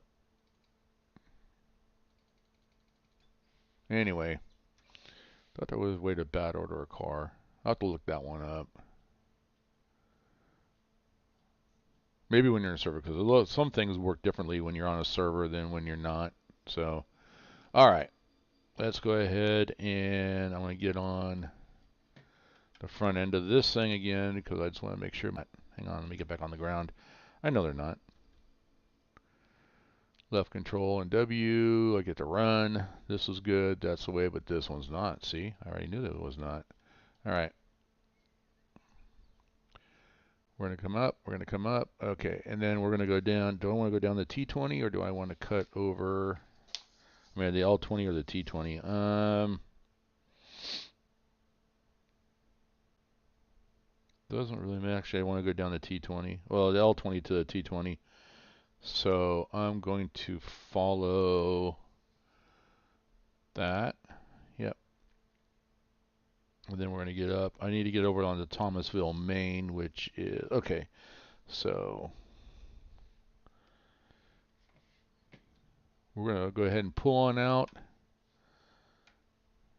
And I'm going to go left control F and get into the cab. Okay, we're going to do this from cab view here.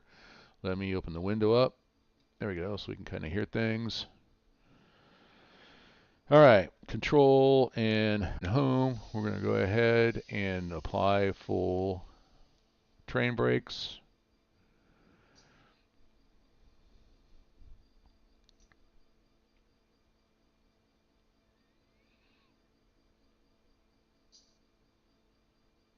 Okay, right control and end. We're going to release the brakes.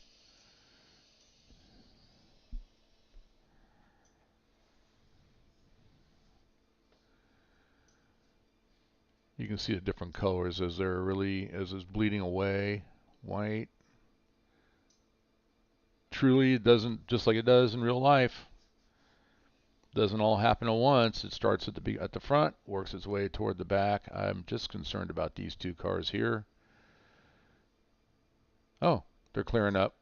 All right, they both cleared up. Awesome. Okay, so I'm going to go ahead, 10-pound reduction.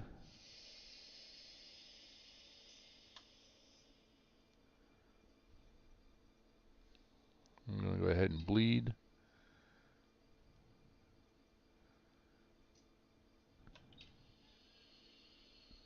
All right. So no, whoops. Brakes are not applied on locomotives, but they are applied on the cars.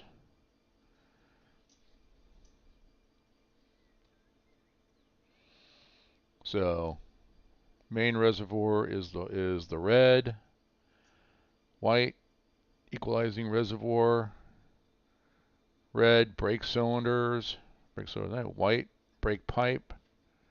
So normally 90 pounds, we did a 10-pound reduction in the brake pipe. I'm going to do a further 10-pound reduction.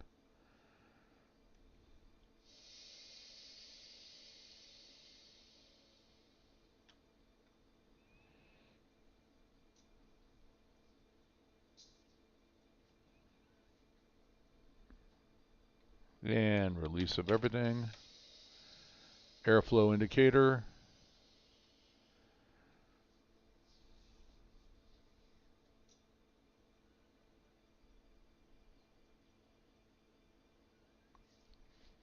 Back to 90, back to 90.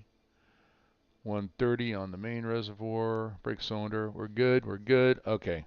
Slowly releasing through the cars.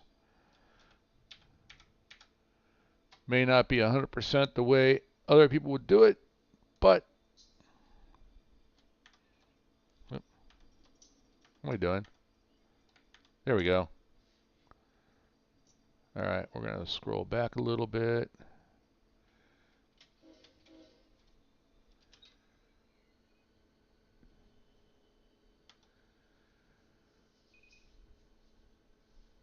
Am I in neutral? Why am I in neutral? Hang on. There we go, forward. Now we're going to scroll up. There we go.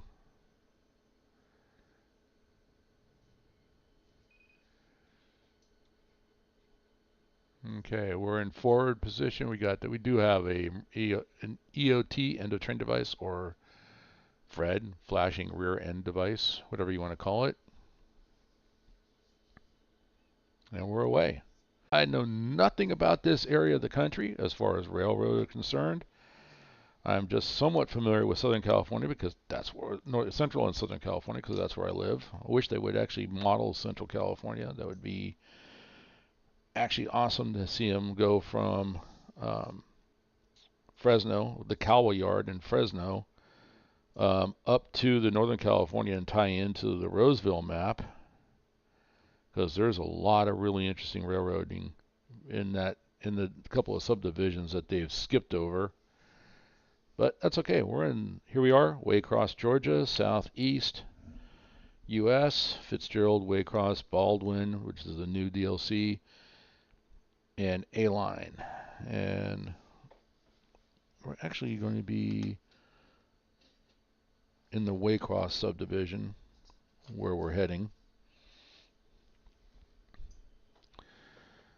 And I'm going to pull up until we get to our first auto control. Got it tagged for the local that I'm running, so hopefully auto will get us down the road in the right direction.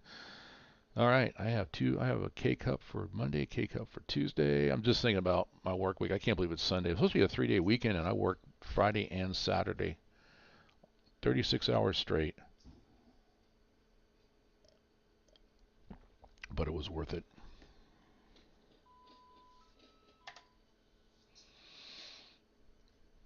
Lurder's already nagging me.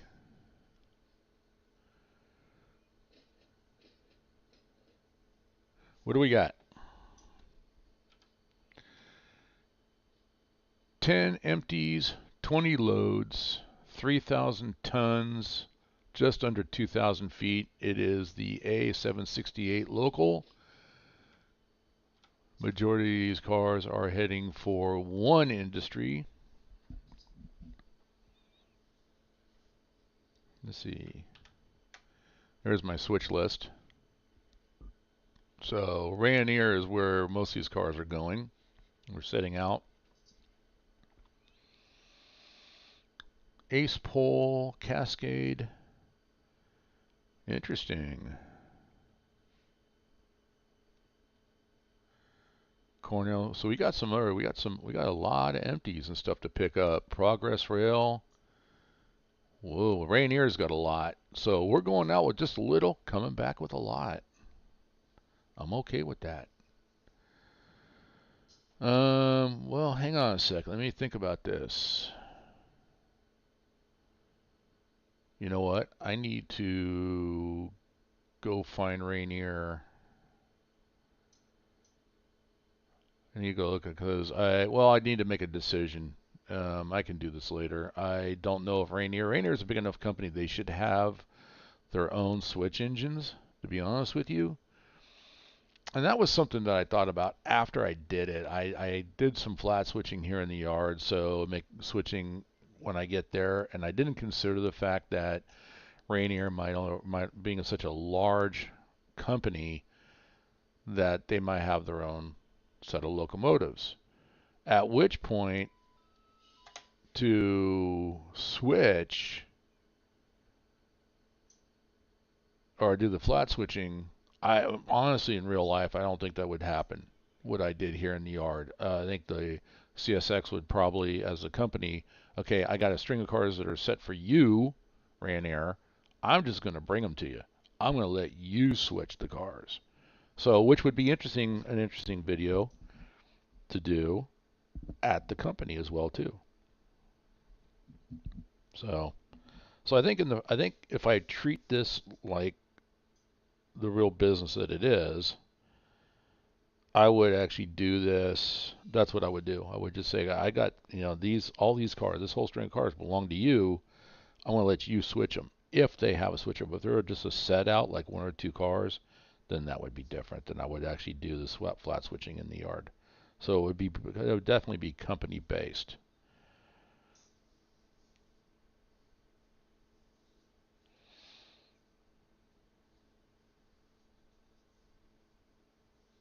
So, other than that, I hope everybody's doing good, having a good Sunday.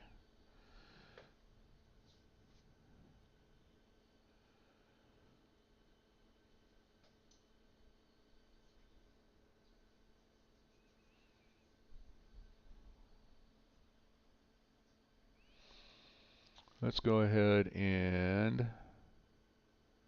I'm going to use, do I want to do that? I guess I could. We'll do it that way.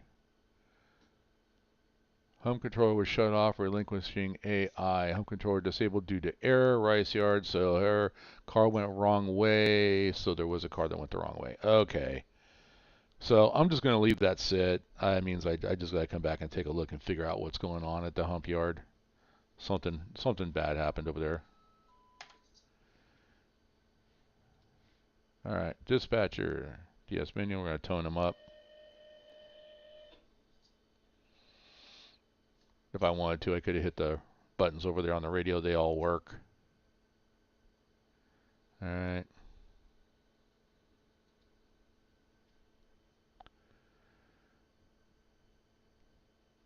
Acknowledge CSX 8156. Proceed on signal indication. All right, he's got us lined out. Let's take a look. Nothing here.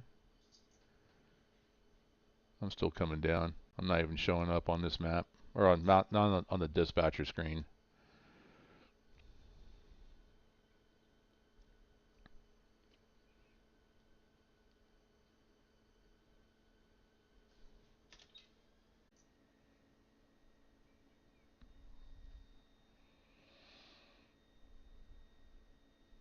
Okay.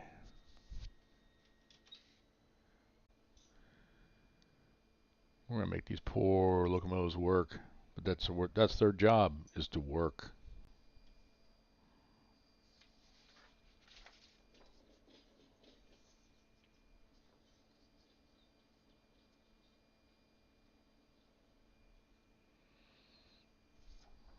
All right.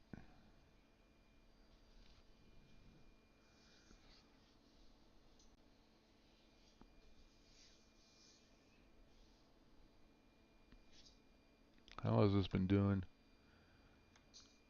No drop frames. No drop. See, that's what I'm saying. No drop frames. Almost 2 hours. Might go for another hour. See how long it lags. There is a 128-second delay. That's all right. That's good. But yep. So I think that's between OBS and YouTube.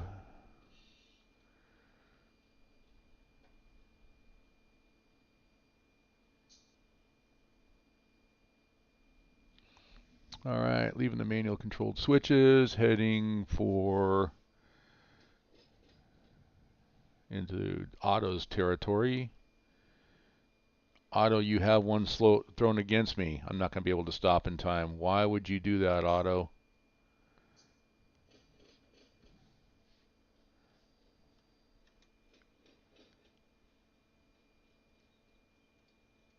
There we go. I threw it. Oh, I threw it underneath the train, but I'm going right along here. The idea is, looks like he's got it lined up to go out that way. Yeah. All right. Am I? Is that right? No, I'm right here.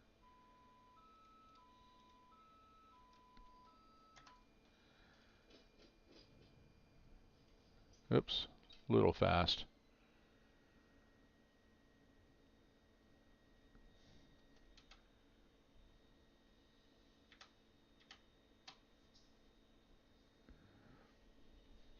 Well, let's turn some lights on. There we go. Get some cab lights on so we can see.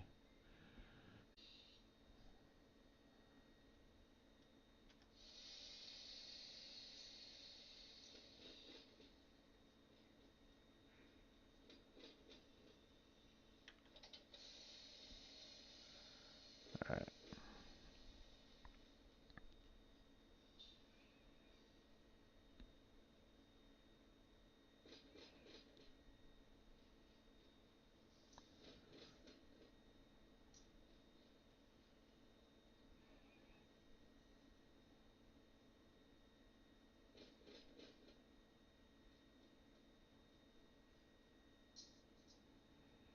Sweet.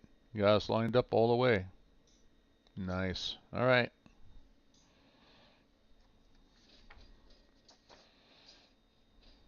All right. That means I'm on to the next page for the map.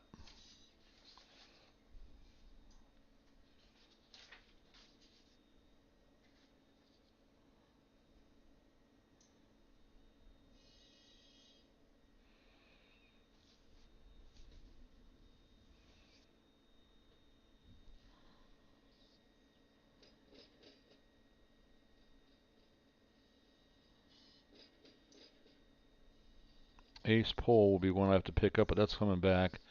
CCC Canning. Where are you taking me?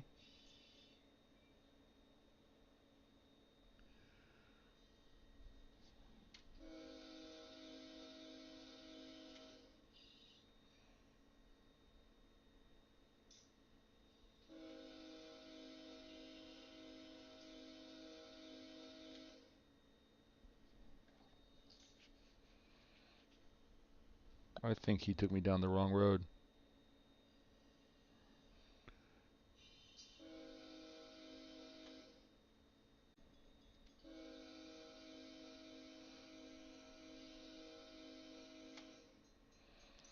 So that means I got to take a look at some things.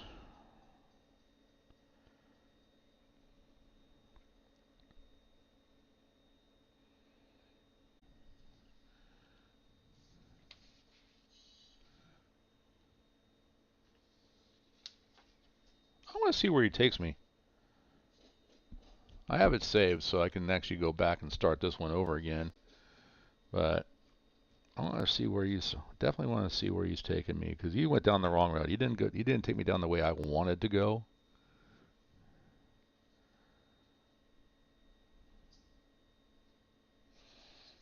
Let's see, page 1.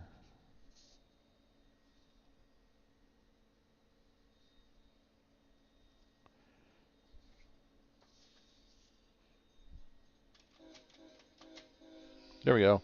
Yeah, it was bad. Ignore the engineer.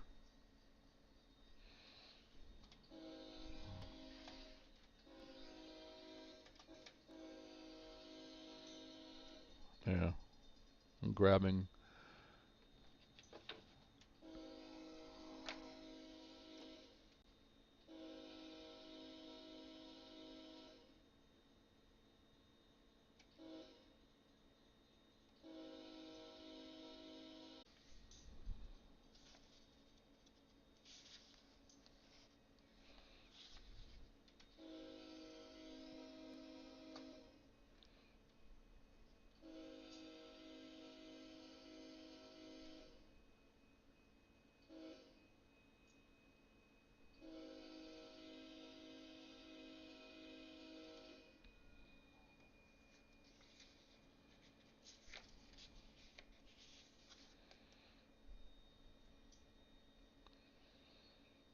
Yeah, he's taking me down to the Fitzgerald sub.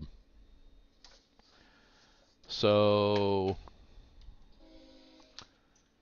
Auto, thank you for ending my stream. Now I'm going to have to get in and look at configurations and figure out why he's taking me down this right. So, anyway, it's been 2 hours. I'm going to take a break. I stated earlier on in the beginning of the video, beginning of the stream, that I'm also dealing with a double ear infection. So, and I've been trying to ignore it, but pain is starting to come back on the left side. So I'm going to go ahead at this point here. Boy, guys, I hate to do this, but I'm going to bring it down to a stop. And we'll restart this again. This time we'll take the local. I'll fix the hump controller, keep that one going, figuring out what happened over there, and as to why he is sending me to the Fitzgerald sub when the A768 actually doesn't go down the Fitzgerald sub. It stays in Waycross. So anyway, I will, like I said, I'm new to the area, so I could be wrong. This could be the right way to go. But I don't know. I need to take a look at some things, and I'm not going to do that on stream. So, but I will share on the next stream of Run8 that why or what it was that did it and why I went this way. So other than that, like I said, I'm going to take a break, take my pain pills, go put my feet up, try to get rid of this, and try to give my son a call, all that kind of good stuff. Things I do away. Today is a casual day for me on Sunday of a 3-day weekend, the only day that I have off because I worked. So anyway, I will catch you guys later. Thanks for hanging out with me.